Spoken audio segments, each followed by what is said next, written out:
পাঁচটা আমলের কথা বলবো, অতি গুরুত্বপূর্ণ পাঁচটা আমলের কথা বলবো ইনশাআল্লাহ। কয়টা আমল? পাঁচটা আমলের কথা বলবো। জীবনের তরে এই পাঁচটা আমল সারা জীবন নিয়মিত আঁকড়ে ধরবেন, আমল করবেন।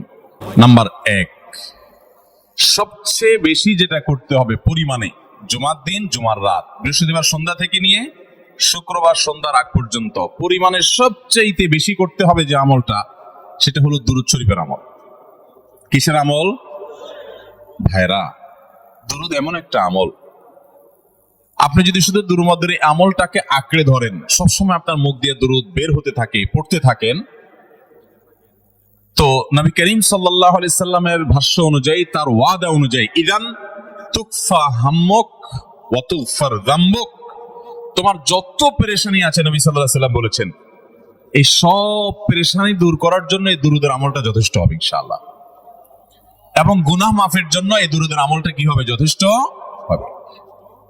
নবী করিম সাল্লাল্লাহু আলাইহি সাল্লাম বলেছেন, মান সাল্লা আলাইয়া মাররাতান সাল্লাল্লাহু আলাইহি আশরা, যে ব্যক্তি আমার প্রতি একবার দুরূদ পাঠ করবে, আল্লাহ রাব্বুল আলামিন তার প্রতি 10 বার রহমত নাজিল করবেন।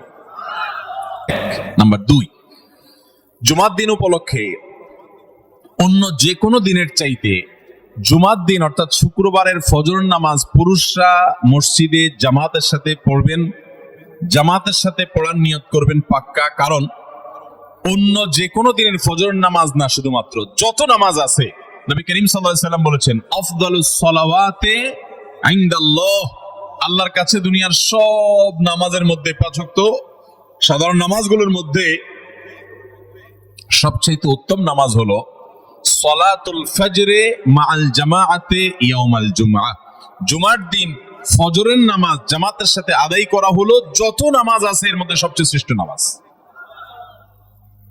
তাহলে জুমার দিনে এই বিষয়টা বিশেষভাবে খেয়াল রাখবো। জুমার দিন ফজর নামাজটা পুরুষরা কোথায় পড়বো?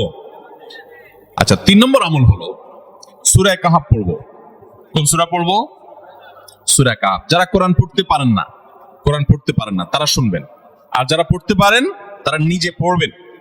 সূরা কাহাফ যদি জুমার দিন কেউ পড়ে, নবী করিম সাল্লাল্লাহু আলাইহি সাল্লাম বলেছেন, এই সূরাটা তার জন্য নূর হবে, নূর, আলো আল্লাহর তরফ থেকে। কিয়ামতের ময়দানে ভয়াবহ গুটগুটে অন্ধকার হবে। কিয়ামতের একটা ভয়াবহ শাস্তি হলো অন্ধকারের শাস্তি।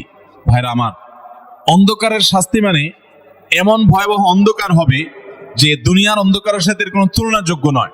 সেই ভয়াবহ অন্ধকারে কিছু আমল আছে যে আমলগুলো মানুষের ওই অন্ধকারের মধ্যে আলোর কাজ দিবে। এর মধ্যে একটা হলো অজুর অঙ্গগুলো যদি কেউ ভালো করে অজু করে, সুন্দর করে ডুলে ডুলে যেন শুকনা না থাকে, উত্তম রূপে যদি অজু করে, কেউ পানি অপচয় না করে, পানি অল্প নয় কিন্তু ডলে বেশি, সুন্দর করে যদি কেউ অজু করে, এই অজুর অঙ্গগুলো কিয়ামতের ময়দানে উজ্জ্বল হয়ে জলজল করে জ্বলতে থাকে এবং তার জন্য আলোর কাজ দেয়। সবাই যখন অন্ধকারের আযাবের মধ্যে নিমজ্জিত থাকে, হাউতাস করে, তখন এই ব্যক্তির এই আমলটা তার আলো ভূমিকা আসে। আর আরেকটা হলো এই সূরা কাহাফ।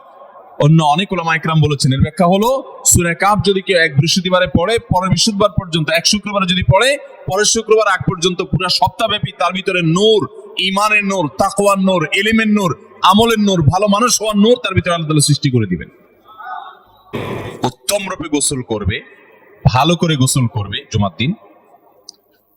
ওয়ামাশা ওয়ালাম ইয়ারকাব, জুমার নামাজের জন্য পায়ে হেঁটে মসজিদে যাবে, বাহনে চড়বে না। কেউ যদি মাজুর হয় সে বাহনে চড়লেও চলবে, কিন্তু সাধারণ যারা সুস্থ আছেন পায়ে হেঁটে মসজিদে যাবেন, বাহনে চড়লেন না। জুমার দিনের কথা, জুমার নামাজের কথা। ওয়াদানা মিনাল ইমামে ওয়ালাম ইয়ালগু, ইমামের কাছাকাছি গিয়ে বসবে, দূরে না, যত কাছে যেতে পারে, একদম সামনের কাতার ইমামের কাছাকাছি গিয়ে বসবে। কোনো অনর্থক কথা বলবে না, দুনিয়াবি কথা বলবে না, বেহুদি কাজ করবে না। ওখানে গিয়ে যতক্ষণ সময় পাবে জিকির, আজকার, তেলাওয়াত, তাসবিহ, দোয়া, রোনাজারি, কান্নাকাটি, বই পড়া, দিনই কাজ করা, এর মধ্যে সে কাটাবে নিজেকে।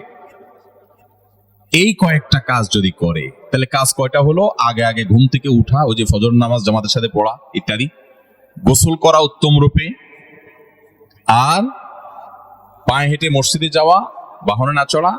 4 নম্বর হলো ইমামের কাছাকাছি গিয়ে বসা, কোনো অনর্থক কাজ না করা।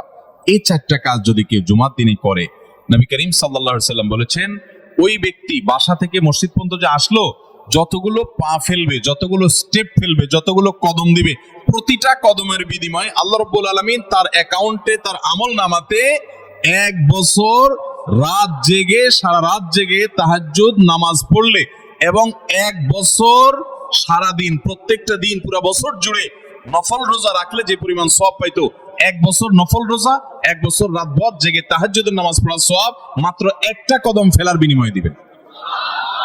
তাহলে আপনার বাসা থেকে যদি মসজিদে আসতে 100টা কদম হয়, 100 বছরের নফল নামাজ, 100 বছরের নফল রোজা, আপনি এটার সওয়াব আপনার অ্যাকাউন্টে জুমার দিন মাত্র 4টা কাজ করার মাধ্যমে আপনি পেয়ে যাবেন। এবং এটি অনেক হাদিস বিশ্লেষকগণ বলেছেন, কোরআন হাদিসে বহু ফজিলতের কথাই বলা আছে। এত বিপুল পরিমাণে, এত অধিক পরিমাণে সওয়াবের কথা যে কারো বাসা থেকে অনেকের আছে যেতে 500 স্টেপ পড়বে। 500 স্টেপ পড়লে কতটুকু হয়? সামান্য একটু জায়গা যেতে 500 কদম হয়ে যায়। অনেকের বাসা থেকে যদি 500 কদম পড়ে 300 কদম হয়, তো সে এই 500 বছর নফল নামাজ, নফল রোজা, রাত ভর দিন ভর করার সওয়াব, কন্টিনিউয়াসলি করার সওয়াব মাত্র এই মসজিদে গেল আসলো 4টা শর্ত পূরণ করে সেটা সওয়াবটা পেতে পারে। যদি সপ্তাহে 4 জুমা হয় তাহলে 4 বার 500 করে যদি হলো 2000 বছর, এভাবে তার আমল নামাজের সওয়াবের পাহাড় সে জমা করতে পারে শুক্রবারের ছোট্ট আমলটার মাধ্যমে। চেষ্টা করব না ইনশাআল্লাহ? আপনারাও আমলটা করবেন, অন্য আরেকজনকে শিখাবেন এবং দাওয়াত দিবেন, ঠিক আছে তো ইনশাআল্লাহ? তাহলে কয়টা আমল গেল? 4টা। 1 নম্বর গেছে বেশি বেশি দুরূদ পাঠ করা, 2 নম্বর হলো জুমার দিনে ফজর নামাজ জামাতের সাথে পুরুষরা পড়া, 3 নম্বর হলো সূরা কাহাফ পড়া, তেলাওয়াত করা, আর 4 নম্বর হলো এই 4 শর্ত পূরণ করে মসজিদে আগে আগে গিয়ে সুন্দর করে খুতবা শুনে চলে আসা, কোনো কথাবার্তা, খুতবা চলাকালীন সময় কোনো কথাবার্তা, অনর্থক কাজ না করা। 5 নম্বর এবং সর্বশেষ আমল হলো জুমার দিনে একটা সময় আছে দোয়া কবুল হয়। দোয়া কবুলের যে সময়গুলো আছে এর ভিতরে অত্যন্ত ইম্পর্টেন্ট একটা সময় হলো জুমার দিন। শুক্রবারের একটা সময় সম্পর্কে নবী সাল্লাল্লাহু আলাইহি ওয়াসাল্লাম বলেছেন যে একটা সময় আছে শুক্রবারের, এই সময়ে বান্দা কোনো দোয়া করলে আল্লাহ তাআলা ফিরিয়ে দেন না, কবুল করেন। কিন্তু সময়টা যে ঠিক কখন, এটা হাদিসে নবী সাল্লাল্লাহু আলাইহি ওয়াসাল্লাম বলেন নাই, যাতে করে হয়তো আমরা সারা দিনেরই কম বেশি দোয়ার চেষ্টা করি। এই বিষয়ে মুহাদ্দিসগণ, হাদিস বিশ্লেষকগণ, পণ্ডিত ওলামায়ে কেরামগণ হাদিসের বিভিন্ন আকার ইঙ্গিতকে গবেষণা করে, অ্যানালাইসিস করে এক একজন এক এক সময়ের কথা বলেছেন। তবে বেশিরভাগ ইমাম, বেশিরভাগ পণ্ডিত ওলামায়ে কেরাম, বেশিরভাগ আপনার ইসলামিক স্কলারগণের বক্তব্য হলো যে এই সময়টা হলো জুমার দিনের শেষ প্রহর, আসরের পর থেকে নিয়ে সূর্য ওঠার আগ পর্যন্ত এই সময়টা।